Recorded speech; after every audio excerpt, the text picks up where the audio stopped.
Hey, shalom, shalom, shalom. Giving all praises, honor, and glory to Yahweh, Bahashem, Yahweh Shai, Bahashem, Kakwadash. The honors to our apostles and elders here at Great Millstone rule well. Peace and salutations to the elect. This is Brother Barak coming at you with a quick lesson that prays, edifying, and exhorting.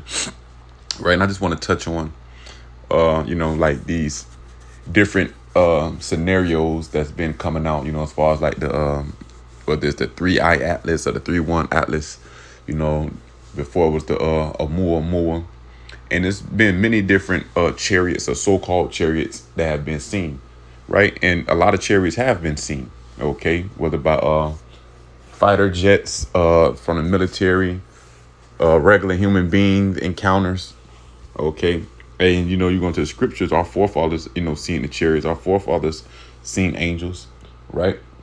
But the point I want to get into is that, everything that Esau tell us and that what we be seeing, on these different news clips, remember, Esau is a deceiver. So we know about this Project Bluebeam. We know these things are in the works to come. But let's grab this real quick first. Go to Second Corinthians 2:11, I believe.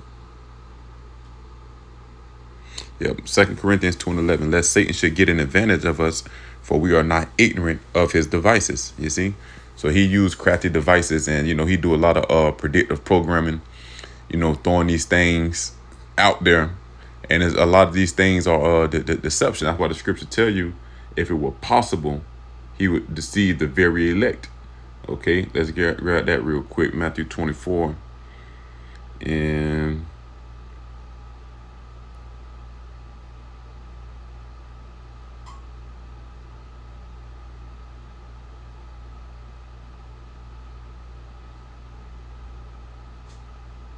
yeah, that's good right here. Yep, that's exactly what I want. Matthew 24 and 24. I'll go to 23. There, if any man shall say unto you, lo, here is the anointed, or there, believe it not. They're like, oh yeah, man, that could be the Lord coming right there. This is the sign of his coming. See, the Lord gave us the prophecies to measure these things out. Okay. But ultimately, that Project Bluebeam is a real thing. And it's another one you can look up that they were trying to run in Cuba a few years ago. I think it's called Project Bay of the Pigs. We can try to look that up next. Let me see. Okay, we'll look it up next after that next Google search, Lord willing, if I remember. But you see, so there's going to be different things, that he's going to be putting out there. Because remember, he got this AI and he got all of this technology that the Lord had blessed him with on the left-hand side. Okay, and you can read about that in Revelation 13 as well. That's what another thing that's going to get people to worship the beast. So these things tie hand in hand together. It says, for there shall arise false anointed ones and false prophets.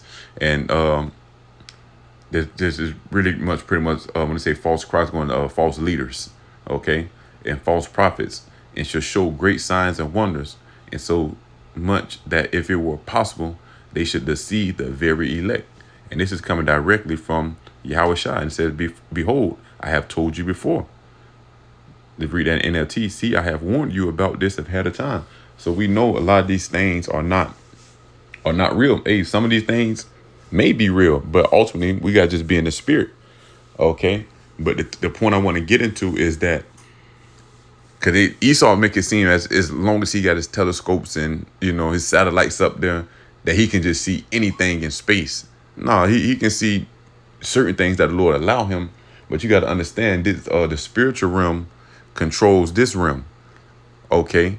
So if it's not about the distance to travel, like he just can look into space and see everything that's out there. No, because you got to remember, the angels cloak themselves.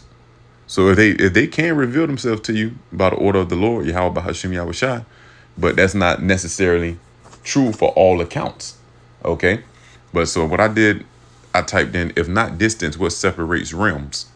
And I really want to touch on like realms and dimensions, because we understand the Lord, no matter how deep in space you look, you can't just find the Lord. The Lord he's in another dimension, so to say. Okay. It says, without the separation of physical distance, realms can be distinguished by differences in their fundamental properties.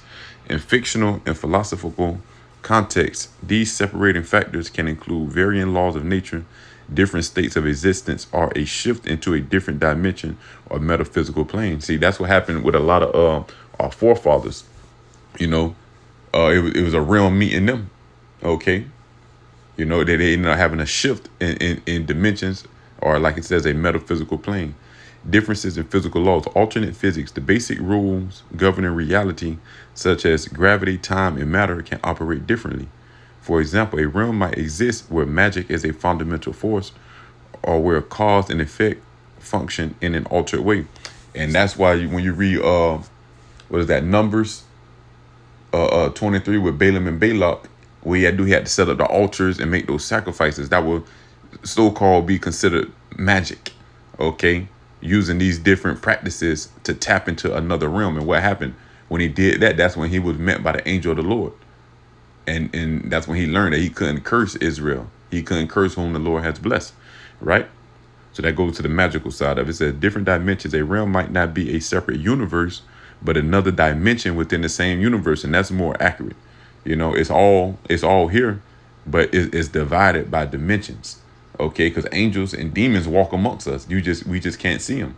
Your guardian angel is round about you. It's always chariots in the sky, and what you want to prove that, and prove that angels are constantly here. Yeah, you remember what the Lord asked Satan, "What have thou been?" He said, "Going to and fro through the earth." You see, so Satan is constantly here on the earth, but do you see Satan? In the spirit, that Satan may be on somebody, but you can't physically see him. Okay, it says, like the concept of realms in a Marvel Cinematic Universe, travel between them isn't about covering distance, but about manipulating the extra dimensional space time to shift from one reality to another. You see? And that's pretty much when the angels reveal themselves, that's what they show men. Okay, they can come to you in the physical. It tells you that in Hebrews 13. Let's grab that real quick. Hebrews 13:2. Be not forgetful to entertain strangers, for thereby some have entertained angels unawares. So yeah, they can show themselves to you in the physical realm. Read the book of Tobit and Apocrypha. You see, the angel was amongst I believe that Tobias was Tobit's son, was amongst Tobias, and he was eating. Well, he appeared to be eating, but he told him, he say, I didn't really eat, but I made it look as I did eat before you. So yeah, man, the angels can do that, man. Okay, but it's like the point is, like, it's not a matter of having a satellite to be able to see all these different phenomenons. Hey, I'm not saying that that's not a chariot up there, but I'm just saying be more circumspect as these things come out on the news, because hey, Esau, hey, the scripture say never trust thy enemy, man. Okay, don't forget Esau controls the media. Okay, and he uses it as a medium, right? So what's next I want to get? I want to touch on let's get Zechariah real quick.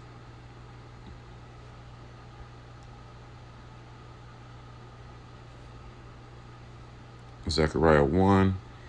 Let me see.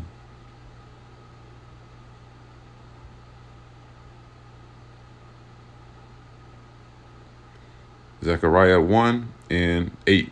It says, I saw by night, and this is a vision, and behold, a man riding upon a red horse, and he stood among the myrtle trees that were in the bottom, and behind him were their red horses speckled in white. So he's pretty much now, he's having a shift in dimensions. He's been revealed to the spiritual realm. Okay, it says, then said I, O my Lord, what are these?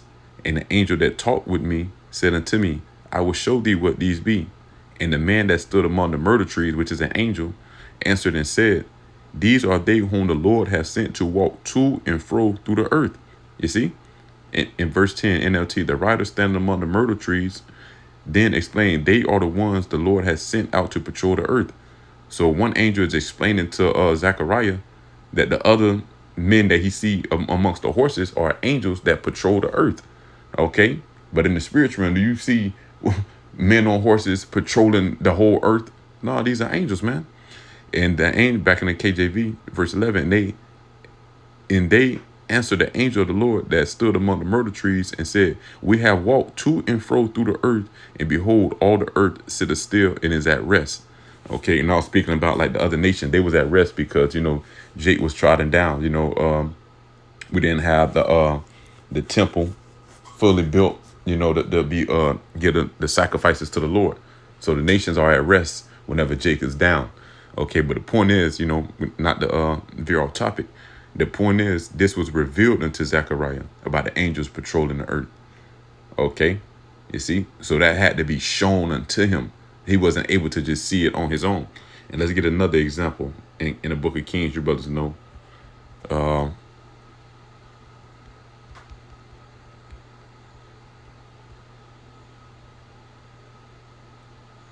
Second Kings chapter 6, verse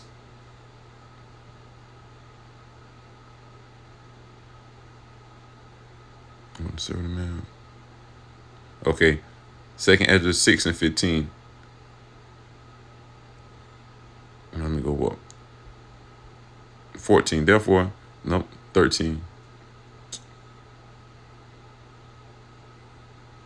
13. And he said, go and spy where he is, speaking about Elisha, that I may send and fetch him. And it was told him, saying, behold, he is in Dothan.